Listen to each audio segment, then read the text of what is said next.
હિન્દુ સમાજમાં કોઈ પણ જ્ઞાતિ હોય માતા પિતાનું અવસાન થયા બાદ અંતિમ ક્રિયા દીકરાઓ કરતા હોય છે, પણ જેને દીકરા ના હોય તો આવા સમયે દીકરીઓ પણ હિંમતપૂર્વક દીકરા બનીને પિતાનું ઋણ અદા કરતી હોય છે।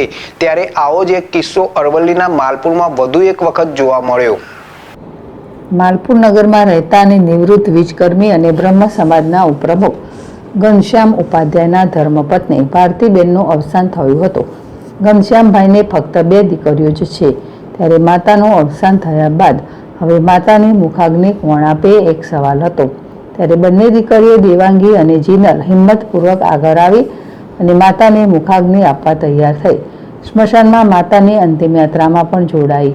સમાજના રીતિ રિવાજ મુજબ માતાને ગંગાજળથી સ્નાન અને માતાના શરીરે ઘી લગાવીને માતાને સૈયા પર સુવડાવીને માતાને મુખાગ્નિ આપ્યો હતો। બંને દીકરીઓ દીકરા બંનેને માતૃઋણ અદા કર્યું હતું।